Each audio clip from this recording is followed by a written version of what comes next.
नमस्कार, आप देख रहे हैं मित्र वार्ता और मैं हूं आपका डिजिटल मित्र गौरव प्रियंकर। लोकसभा चुनाव 2019 की घोषणा हो चुकी है और हमें तमिलनाडु के चेन्नई का एक मशहूर वाणिज्यिक इलाका है साहुकारपेट, हार्बर कॉन्स्टिट्यूएंसी।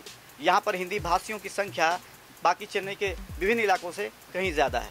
तो आज हम बात कर रहे हैं यहाँ पर कि आगामी लोकसभा चुनाव के लिए यहाँ के लोगों की क्या बातें हैं, उनसे जानने की कोशिश करेंगे। वाणिज्यिक इलाका है और हम ऐसे ही एक दुकान में खड़े हैं जहाँ पे हमारे साथ बहुत सारे लोग हैं, बहुत सारी जो है वो विचारधारा के लोग हैं। हमारे साथ कुछ महिलाएं हैं। हम जानने की कोशिश करेंगे कि क्या है और आगामी लोकसभा चुनाव में जो युद्ध की घोषणा की गई है बीजेपी और कांग्रेस, और उसके बारे में जानने की कोशिश करेंगे। आपको बता दें कि तमिलनाडु में भाजपा यहाँ की सत्तारूढ़ अखिल भारतीय अन्ना द्रविड़ मुनेत्र कज़गम के साथ गठबंधन में है। तो और इस कॉन्स्टिट्यूएंसी में भाजपा के गठबंधन में शामिल, तमिलनाडु में भाजपा के गठबंधन में शामिल पट्टाली मक्कल कच्ची के उम्मीदवार मैदान में हैं। हाँ, जिसका चुनाव प्रतीक चिन्ह जो है वो आम है। तो आप बात करते हैं, जानने की कोशिश करते हैं। चंद्र प्रकाश संघवी। तो यहाँ पे आप हार्बर कॉन्स्टिट्यूएंसी जो लोकसभा क्षेत्र है उसमें आप एक नागरिक हैं। हाँ, नागरिक हूँ, मेरा भी यहाँ पे वोट है। अच्छा, मेरा परिवार का है। तो आपको क्या लगता है चेन्नई में किस प्रकार का माहौल है अभी बीजेपी के प्रति या जो अन्य पार्टियां हैं क्षेत्रीय उनके प्रति? देखिए, जो जानता है, जिसको राजनीति में रुचि है, जिसको देशभक्ति है, राष्ट्रवादी है, उनको तो सबको पता है कि बीजेपी के अलावा भारत में कोई दूसरा ऑप्शन है ही नहीं। मतलब क्लियर कट बात है। चलिए ठीक है, मैं आपको एक आम नागरिक, मैं भी एक आम नागरिक हूँ, तो मैं आम नागरिक की तरफ बताता हूँ आपको कि मेरे ज़िंदगी में क्या बदलाव आया मोदी जी के आने के बाद। अब 2014 के पहले मैं आपको, ऐसे तो बहुत सारी चीज़ें हैं, मैं आपको बताऊंगा तो शायद समय पूरा नहीं पड़ेगा, लेकिन मेन 5 बात मैं आपको बता देता हूँ जो मोदी जी के बाद में हर किसी की ज़िंदगी में फ़र्क आया है। सबसे पहले, जैसे मैंने पासपोर्ट बनाया था, मैंने 2014 के पहले मुझे 6 महीने लगे थे। उसमें पुलिस वाले के यहाँ मुझे 2 बार जाना पड़ा था, कई दिक्कतें हुई थी, कई डॉक्यूमेंट, कई वगैरह, बहुत मतलब मैं हरास हुआ था। जैसे 2017 में मोदी जी के राज में मैंने अपनी बीवी का बनाया, मेरे वाइफ का, 7 दिन में मेरे घर पर पासपोर्ट आया। और पासपोर्ट भी लेने गए तो कैसे एकदम, जहाँ गए वहाँ एकदम एसी, मतलब बहुत अच्छी ऑफिस थी वो। गए आधे घंटे में काम हो गया, खाली आधे घंटे के काम में मेरे घर में 7 दिन पासपोर्ट आया। अब अभी की बात बोलता हूँ, लास्ट 6 महीने पहले मेरे बच्चे और बच्ची का भी मैंने बनाया। सर जी, आप विश्वास नहीं करोगे, मुझे तो आज भी विश्वास नहीं हो रहा है। सोमवार को मैं जा रहा हूँ, मेरा अपॉइंटमेंट सोमवार को सुबह 9 बजे है, 9 से 9:30 का मेरा अपॉइंटमेंट है। 9:30 बजे बाहर आता हूँ और बुधवार को घर से फ़ोन आता है दोपहर को कि पासपोर्ट आ गया। मैं बोला मजाक मत कर, तो क्या आ गया? मतलब 3 दिन में पासपोर्ट, जिसको अपन बहुत पहाड़ समझते थे कांग्रेस के राज में, आज मोदी जी ने ऐसे कर दिया उसको। एक पॉइंट। दूसरा पॉइंट, मेरे घर पे पहले सिलेंडर कांग्रेस के राज में 1.5 महीना 2 महीना लगता था आने में। उसमें भी क्या होता था, ब्लैक में वो बेच देता था। मेरा झगड़ा होता था, घर से बीवी का फ़ोन आता था, टेंशन रहता था मेरे को, ब्लैक में लाके घर पे देना पड़ता था, वो लोग बेच देते मेरे सिलेंडर। अब नौबत ऐसी आई है मोदी जी के राज में, सिलेंडर सुबह बुक कराता हूँ, शाम को घर पे आता है। अब घर पे बोलना पड़ता है, भाई खा लिया तो बोलना, नहीं तो शाम को आ जाएगा सिलेंडर। मतलब मेरा टेंशन खत्म हो गया, मेरा ब्लैक का झंझट खत्म हो गया, मेरे पैसे बच गए और मेरा एक हेडेक बड़ा खत्म हो गया घर का। दूसरा, तीसरी बात बोलता हूँ, मैंने अपने हाथ से कांग्रेस राज में 2014 के पहले दाल 180 रुपये किलो मैंने लाई है जी, मैंने अपने हाथ से लाई है। आज वही दाल 90 रुपये किलो मेरे आ रही है, मेरे तो बच गए पैसे। एक तीसरा पॉइंट। चौथा पॉइंट, पहले मैं मोबाइल रिचार्ज कराता था, मेरा महीने का 650 रुपये खर्चा था सर। उसमें भी मैं कंजूसी करके यूज़ करता था। इतना डेटा खत्म हो गया, अरे बचाना है अपने को एक महीना, तो भैया थोड़ा कम यूज़ करेंगे, डर के यूज़ करता था। अभी वो टेंशन ही नहीं है, डेटा कितना भी यूज़ करो। और मेरा महीने का 100 रुपया, बोले तो 500 से 550 महीने का मेरा बच रहा है। तो ये मेरा और एक चीज़ है सफाई। मेरे गली में सफाई अच्छी है जी, पहले नहीं थी, अभी सफाई है। मतलब लोगों में जागरूकता आई है, लोग मतलब समझ रहे हैं, देश के प्रति लोगों में इच्छा जागृत हुई है, वो मोदी जी के पीछे हुई है। इसके लिए मैं बोलूँगा ना, आपको इतने सारे पॉइंट है, ये तो मैंने आपको थोड़ा बताया है। यहाँ पे तमिलनाडु में जो बीजेपी का जनाधार है, ऐसा माना जाता है, जो लोग हैं वो कहते हैं कि बीजेपी का जनाधार बहुत ही कमज़ोर है। अभी तक बीजेपी अपनी पैर जमाने की कोशिश कर रही है। इस बार भी लोकसभा चुनाव में सिर्फ 5 सीटें हैं बीजेपी के पास। तो आपको क्या लगता है कि आने वाले भविष्य में बीजेपी के पास सीटें बढ़ेंगी, या अगर बढ़ती है तो उसमें बीजेपी के क्षेत्रीय नेताओं का योगदान होगा या मोदी जी का योगदान होगा? मोदी जी का, देखिए, मोदी जी का तो बहुत बड़ा योगदान नहीं है, देश दुनिया में है, देश को छोड़ो दुनिया में उनका योगदान है। ट्रम्प खुद मानता है उसको। तो ऐसी बात है कि मोदी जी का, बीजेपी का यहाँ पर जनाधार अच्छा है। जैसे आप लास्ट टाइम के विधान चुनाव देखेंगे यहाँ पे, तो बीजेपी 3rd लार्जेस्ट पार्टी थी यहाँ पे, वोटिंग परसेंटेज में 3रे नंबर पे थी। बड़ी बात है, जो कि बीजेपी का नाम नहीं हुआ करता था, आज 3रे नंबर पे थी विधानसभा चुनाव में। और रही बात यहाँ पे सबसे बड़ी प्रॉब्लम लैंग्वेज की है। यहाँ पे क्या हुआ, पहले से लोगों की वो सोच ऐसी कि इनको हिंदी सीखने नहीं दिया कि साउथ इंडियन लोगों को। क्यों? क्योंकि साउथ इंडियन हिंदी सीख लिए ये लोग तो जागरूक हो जाएंगे, और जागरूक हो गए तो अपने क्या बोलते हैं केंद्र की पार्टियाँ आ जाएगी। तो इस चक्कर में जिसको भी हिंदी समझ में आता है, जो पढ़ा लिखा इंसान है, वो तो मोदी जी का दीवाना है यहाँ पे, और मोदी जी को वोट देगा। अब रही लैंग्वेज की प्रॉब्लम, धीरे धीरे लोग समझ रहे हैं उसको भी, तो लैंग्वेज का भी प्रॉब्लम खत्म हो गया। तो एक दिन कोई वो दिन दूर नहीं है जो कि बीजेपी भी यहाँ पे सरकार बनाएगी और मोदी जी का जलवा यहाँ पे भी कायम है। ठीक है, कुछ लोग हैं जिनको भाषा समझ में आते हैं, वो मोदी तक उनकी बात नहीं जा रही है, बाकी काम अच्छा हो रहा है जी। और हम तो पूरा मोदी के दीवाने हैं, पूरी फैमिली हमारी मोदी की दीवाने हैं। तो बस कोई नहीं। मैं जानना चाहता हूँ कि अभी हाल ही फिलहाल में राहुल गांधी जी ने कहा है कि अगर उनकी गवर्नमेंट आ जाती है, यानी कि संयुक्त प्रगतिशील गठबंधन की सरकार आती है केंद्र में, तो जो देश के आर्थिक रूप से कमज़ोर वर्ग के लोग हैं, उनमें से 25% लोगों को हर महीने 6,000 रुपये दिए जाएंगे, यानी कि साल के 72,000 रुपये देने की बात राहुल गांधी ने कही है। तो आपको क्या लगता है कि यह एक स्वस्थ चलन है? क्या ये एक हेल्दी ट्रेंड है कि किसी भी व्यक्ति को, गरीब व्यक्ति को, उसको आप रोज़गार दें या उसको पैसा दें? कि इस बारे में आप क्या कहना चाहेंगे? क्या यह सही है और क्या वो सक्षम हो पाएंगे ये देने में? आपको क्या लगता है? ये राहुल गांधी जी का जो ट्वीट है, ये देश को बर्बाद करने का एक सबसे बड़ा कारण है। इनको पहले यही मालूम नहीं है कि वो पैसा लाएंगे कहाँ से। क्या हम व्यापारी लोग गवर्नमेंट का टैक्स को, देश के विकास में जो टैक्स देने के लिए जो टैक्स भर रहे हैं, वो क्या इनको देने के लिए बर्बाद करेंगे? पहले तो उनका ट्वीट है कि 12,000 रुपया महीने का देंगे, फिर बाद में बोला कि उन्होंने 72,000 रुपया साल का देंगे, और उसके बाद में उन्होंने बोला कि गरीब महिलाओं को 20% देंगे। तो पहले तो वो क्लियर करेंगे किनको देंगे, और उनको वो भी मालूम नहीं है कि ये पैसा आएगा कहाँ से।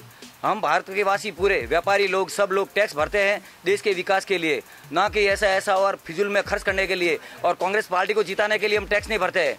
आगे भी देश को बहुत बर्बाद कर लिया तो कांग्रेस ने, दुनिया भर के घोटाले कर लिए, जिससे देश अभी भी उभर नहीं पा रहा है। 5 साल में थोड़ा उभरा है, इसलिए मोदी जी को अभी आगे और 15 साल या 20 साल हम देंगे, और आगे पूरा देश मोदी जी के साथ है, चाहे राहुल गांधी कुछ भी करे। तमिलनाडु में 2 गठबंधन है, एक है कांग्रेस गठबंधन, कांग्रेस ने यहाँ के डीएमके के साथ गठबंधन किया है, और एक है भाजपा गठबंधन अन्ना द्रमुक के साथ किया है। आगामी लोकसभा चुनाव में क्या आपको क्या लगता है कि कौन सा गठबंधन तमिलनाडु में आगे रहेगा? आगे एडीएमके ही रहेगा, क्योंकि जो गठबंधन, जो कांग्रेस के साथ जो भी गठबंधन करेगा, वो समझ लो घोटालों के अंदर शामिल है। देश को बर्बाद करने के लिए वो तुले हुए है। इसलिए पब्लिक सब अभी जागरूक हो गई है, पहले जैसी पब्लिक नहीं है।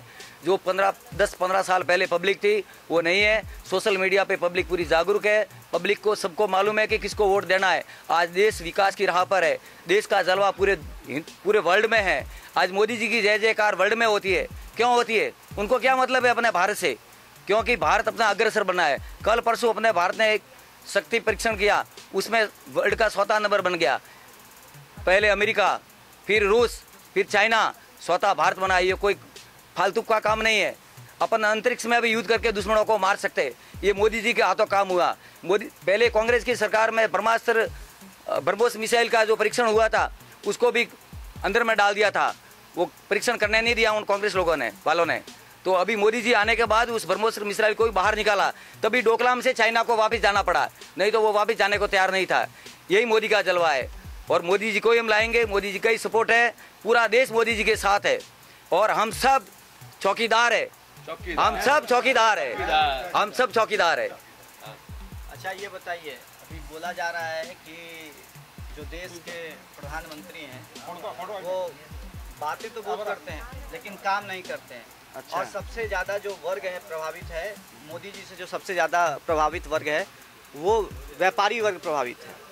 तो आप खुद एक व्यापारी हैं, आपको एक व्यापारी के तौर पे क्या लगता है कि मोदी जी ने जो डिसीजन लिया 2014 के लोकसभा चुनाव के बाद, तो क्या इस चुनाव में, यानी कि 2019 के लोकसभा चुनाव में उस डिसीजन का कुछ असर होगा?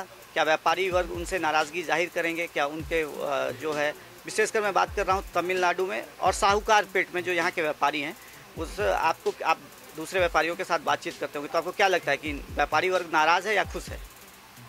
पहली बात तो जो लोग कहते हैं कि मोदी जी सिर्फ बातें करते हैं, तो उन्होंने 55 साल में काम किया क्या देश के लिए? क्या काम किया? 55 साल में तो देश को बहुत, जहाँ जो भारत की इनकम है, भारत की जो अर्थव्यवस्था है, ये अगर सुचारू चले तो पूरे वर्ल्ड में सबसे अच्छी आर्थिक ये बाज़ार है, बहुत बड़ा बाज़ार है।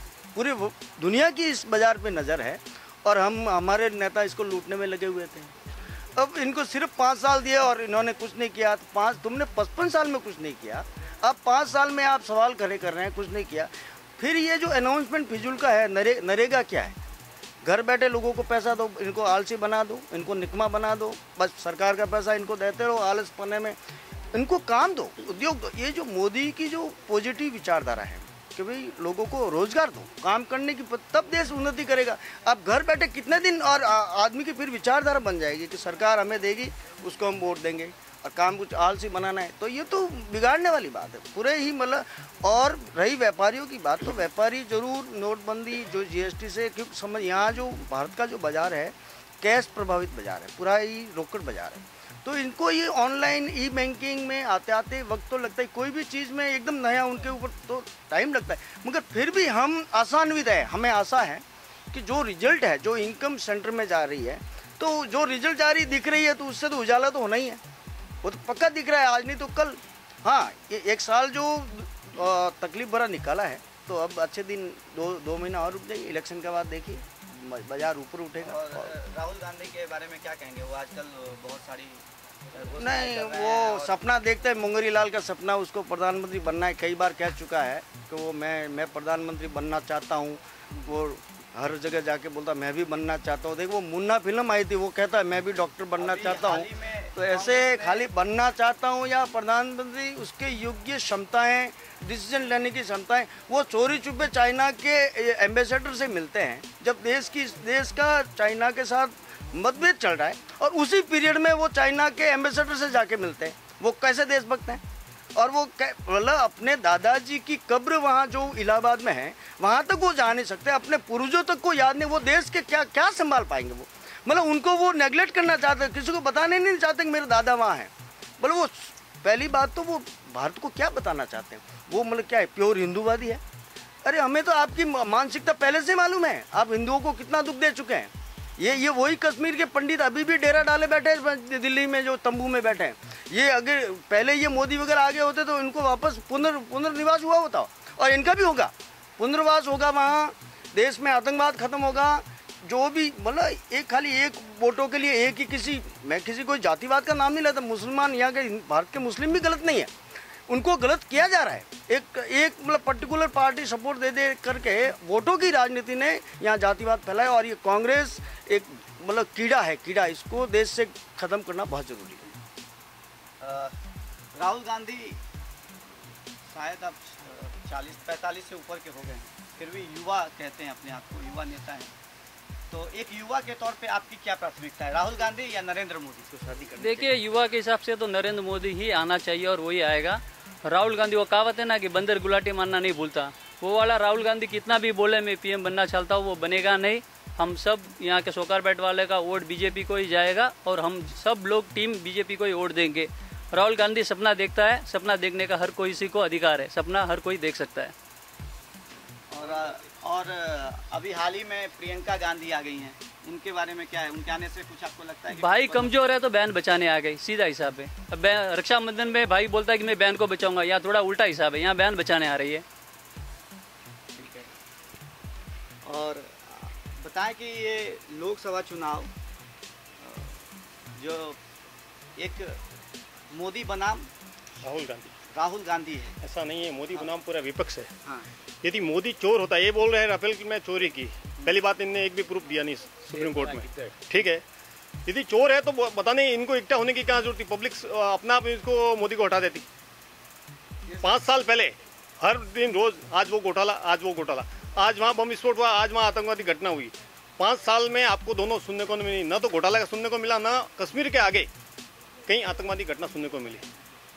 इससे ज़्यादा और कुछ नहीं चाहिए, देश सुरक्षित चाहिए तो मोदी के हाथ में सुरक्षित है। अभी एयर स्ट्राइक हुआ, उससे पहले सर्जिकल स्ट्राइक हुई थी, तो आपको क्या लगता है इस पर जो राहुल गांधी द्वारा सवाल उठाए जा रहे हैं सर्जिकल स्ट्राइक पे और एयर स्ट्राइक पे, वो सही है या गलत है? एकदम गलत है। सेना पर अंगुली उठाना बोल तो देशद्रोही काम है।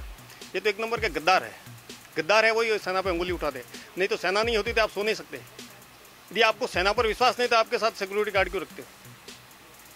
उनको जेड सुरक्षा में रहना है और सेना पर अंगुली भी उठाना है, ये ठीक नहीं है।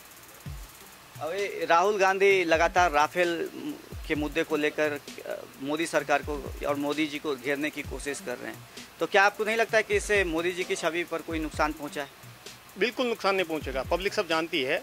राफेल मुद्दा क्या है, अभी देखो मिग 21 के बाद हमारे यहाँ विमान खरीदी नहीं हुई। 30 साल से सेना बोल रही हमारे पास विमानों की ज़रूरत है। इन्होंने 10 साल के राज में कोई डील नहीं की और इनको चाहिए था कमीशन, नहीं मिला इसलिए डील नहीं की। इनको हर चीज़ में कमीशन चाहिए, देश की कोई ज़रूरत नहीं, इनको खुद की ज़रूरत है, खुद का जेब भरना है और यहाँ से भाग जाना है। बाकी अब जैसे राफेल डील में ये बोल रहे चोर है, तो सुप्रीम कोर्ट में प्रूफ दो। सुप्रीम कोर्ट ने बोल दिया ये उसमें कुछ घोटाला नहीं हुआ है और अभी बोलते जा रहे हैं चोर है, तो कैसे मान लेंगे लोग। अच्छा, इसके अलावा एक भी घोटाला और बता देते। घोटाला हुआ है यदि 5 साल पहले, तो दुनिया भर के घोटाले, आज टेलीफोन घोटाला, आज वो स्पेक्ट्रम घोटाला, आज फलाना घोटाला, आज फलाना वो घोटाला, 5 साल में एक भी घोटाला इनमें हाथ में नहीं आया। तो राफेल देखो, सेना के से जुड़ी जो जानकारी होती है वो लीक नहीं होती।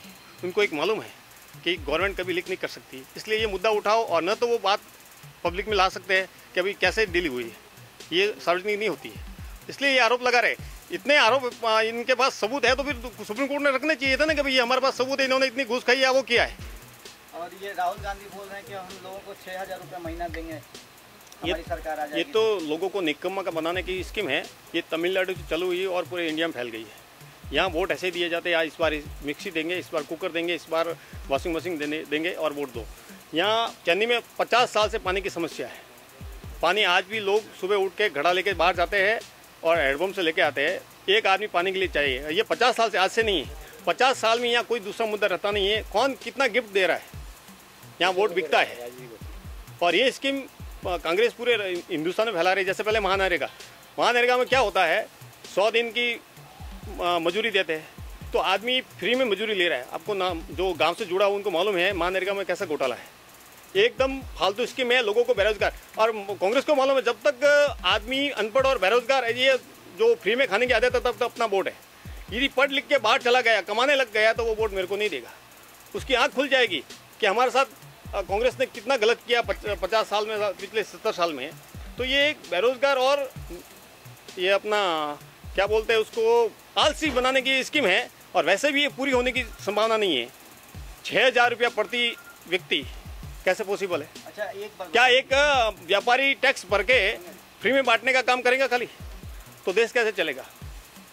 एक बात बताइए, अभी जीएसटी को लेके और नोटबंदी को लेके जो बताया जा रहा है, तो क्या उससे कुछ असर होगा क्या इस लोकसभा चुनाव में? नहीं, लोकसभा चुनाव में असर कुछ नहीं होगा। जीएसटी देखो, कोई भी नया नियम लागू करते हैं उसमें थोड़ी कठिनाई होती है, मगर देश के लिए अच्छा काम कर रहे हैं मोदी जी।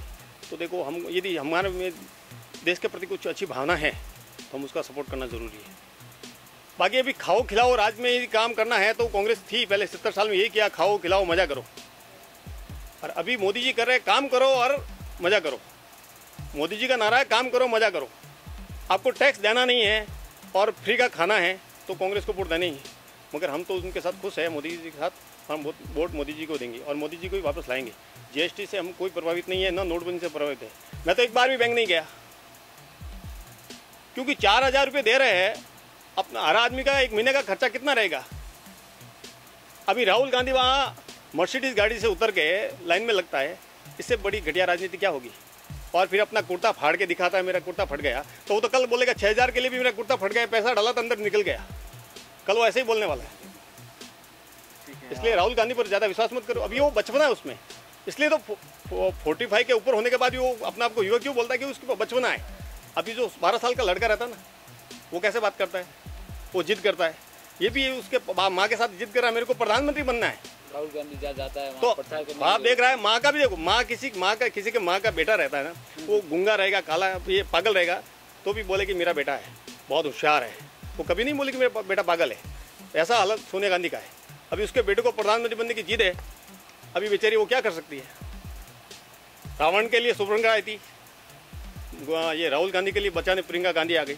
अभी सुपरंगा खाता। एक और सवाल उठ रहा है, मुरली मनोहर जोशी, लाल कृष्ण आडवाणी, ये भाजपा के बड़े स्तंभ थे। हाँ, और आज लोकसभा चुनाव की जब घोषणा हो चुकी है, सूचियाँ जारी हो चुकी है भाजपा के प्रत्याशियों की, तो ऐसा कहा जा रहा है कि उनको दरकिनार कर दिया जा चुका है पूरी तरह से। नहीं, एक बात है। हाँ। एक पत्रकार ने 87, आज से 5 साल पहले, आज 92 की उम्र है उनकी, एक पत्रकार महोदय ने उनका इंटरव्यू लेने उनके घर पे गए, तो उनकी बेटी साथ में आई। तो पत्रकार महोदय बोला आप क्यों आए साथ में, मैं तो इंटरव्यू बोला ये भूल जाते हैं, इनको याद नहीं रहता है। जब आज 5 साल पहले उनकी ये कंडीशन थी तो आज क्या कंडीशन रहेगी। अच्छा वो स्तंभ है तो उनको उनका हाल सीताराम केसरी ने, कांग्रेस में जो सीताराम केसरी का हुआ था या नरसिंह राव का हुआ था वो बीजेपी में कभी नहीं हो सकता। बीजेपी पूर्ण तरह लोकतांत्रिक पार्टी है। आपको एक किस्सा सुनाता हूँ। वाजपेयी प्रधानमंत्री थे तब राजनाथ सिंह अध्यक्ष थे, उनको कोई एक निर्णय लेना था तो उन्होंने चिट्ठी लिखी राजनाथ सिंह को, क्योंकि वो अध्यक्ष थे तो वो बड़े हो गए, तो उन्होंने लिखी भाई ये काम मेरे को करना है। तो राजनाथ सिंह बोला कि आप मेरे को चिट्ठी कैसे क्यों लिखी, आप तो आप कर सकते हो। क्या नहीं, आज आप मेरे से बड़े, आप अध्यक्ष हैं, मैं भले ही प्रधानमंत्री हूँ और मैंने भले ही बीजेपी को खड़ा करने में उसमें आधार स्तंभ हूँ, मगर आप आज अध्यक्ष है, आपका मैं पार्टी कार्यकर्ता हूँ, इसलिए मेरा पूछना आपका फर्ज है। तो बीजेपी में लोकतंत्र बीजेपी में है। अभी मुरली मनोहर जोशी है या आडवाणी जी है तो एक एज उम्र होती है, अपने मोदी जी ने कहा है कि 75 के बाद तो रिटायरमेंट होना चाहिए, क्योंकि एक आदमी उम्र जिनको खुद को सहारे की जरूरत होती है वो कैसे काम करेगा कोई। अच्छा उनका आज भी मान सम्मान है, आज बीजेपी के संरक्षक है वो। ऐसा नहीं है कि कांग्रेस की तरह सीताराम केसरी के अध्यक्ष बनने के बाद उनको बाहर धक्के बाहर निकाल दिया था, वैसा नरसिंह राव के साथ हुआ था, वैसा बीजेपी में एक भी नेता के साथ नहीं होता है। यह पूरी लोकतंत्र पार्टी है, सम्मान करने वाली पार्टी है। ये जो अफवाह फैला रहे हैं, झूठ फैला रहे, अभी क्या विपक्ष को तो झूठ नहीं फैला, मोदी के पास कोई, इनके पास मुद्दा नहीं है, मोदी के लिए कोई मुद्दा नहीं है। अभी पब्लिक को कैसे गुमराह करना है, इसलिए 6000 की बात करता है, कभी आडवाणी की। अब आज उनको आडवाणी की क्यों याद आ रही है, उनसे पार्टी से कोई लेना देना नहीं है, खुद की गिरेबान में जाके ना कि भाई हमारे पार्टी में क्या हो रहा है। आज वो आडवाणी के बारे में बोल रहा है, वो सीताराम केसरी के बारे में क्यों नहीं बोल सकता था भाई मैं माफ़ी मांगता हूँ, गलती हो गई थी हमसे, केसरी को तो हमने धक्के देकर बाहर निकाल दिया था, अभी आगे से हमारे पूर्वजों को। अभी राहुल गांधी को इनके जो पुराने दिग्गज नेता है प्रणाम करते हैं और ये आशीर्वाद देता है। कैसा लोकतंत्र है या कैसे उसमें संस्कार है उनके। राहुल गांधी खुद को ब्राह्मण बता रहे हैं, ब्राह्मण तो पहनते हैं, पब्लिक को मालूम है ब्राह्मण है, मैं भगवाधारी भगवा वो तो पब्लिक को मालूम है, उसका खानदानी किया, उसका दादा कौन है, उसका दादी कौन है, और सबको मालूम, पब्लिक पूरा मालूम है। वो तो मंदिर जाके मंदिर में पूजा करते हैं, मसूदी जाए तो टोपी पहनते हैं, क्रिश्चियन में तो जो डालते वो तो सिर्फ पब्लिक को बेवकूफ़ बनाते हो, कि पब्लिक को बेवकूफ़ बनाते हैं, क्यों पब्लिक पूरा मालूम पड़ेगा ये कौन जो ये जोकर है, पूरा जोकर है, पब्लिक मालूम पड़ेगा। क्यों आपको क्या लगता है कांग्रेस गठबंधन जीतेगा तमिलनाडु में, ये बीजेपी गठबंधन? नहीं, ये तो पब्लिक पहले ही उसने हिसाब कर दिया, ये तो गया अभी। मोदी जी इतना दुनिया के इंडिया के हिंदुस्तान के इतना अच्छा कर रहा है, ये तो पब्लिक बहुत खुशी है, पब्लिक कोई दुख नहीं है, मोदी आने से कोई दुख नहीं, खुशी है, बहुत खुशी है। छोटा बच्चे से बड़ा बूढ़ा से जवान सबको खुशी है, जवान को नौकरी मिल रहा है, बूढ़ा को पेंशन सही मिल रहा है, वो कोई उससे कटौती नहीं, जो पेंशन आते हैं पूरे अपने अकाउंट में आते हैं, तो बूढ़ा को पूरा पैसा जो आता है, बाकी पेंशन जो नौकरी मिलते हैं, कोई व्यापारी को प्रॉब्लम नहीं, सेल टैक्स का प्रॉब्लम नहीं, किसी को नहीं। पहले तो आप सोचिए दिल्ली से कोई माल आते हैं चेन्नई में आते हैं 15-20 दिन लगते हैं व्यापारी को, अभी सिर्फ 4 दिन में आता है, क्योंकि ये सेल टैक्स वाला कोई तो पहले इधर से सेल टैक्स पकड़ा, उधर सेल टैक्स पकड़ा, पूरे अभी सिर्फ जीएसटी एक आते हैं ना, पूरे एक जगह बिल बनाते हैं, तो पूरे सीधा जो कस्टमर जो माल ले गया तो उसके पास आता है, कस्टमर से ही आता है, तो खर्चे कम होता है, और ड्राइवर का जो पेट्रोल खर्चा सब खर्चा कम होता है। इसलिए लोग सब खुशी है, मोदी के बारे में सब खुशी है, कोई राहुल बुलाते हैं, राहुल आना भी नहीं चाहिए, आएगा भी नहीं है, ये तो पक्का है, ये तो पब्लिक की तो उसने हिसाब किया। तमिलनाडु में मोदी जी का जरूर आएगा, मोदी जी सपोर्ट में रहे, हम सब हम अभी पहले भी है ना, एडीएम के पहले 40 सीटें, अभी हम सभी कूटनी में किया तो 40 अभी पूरा हम पक्का।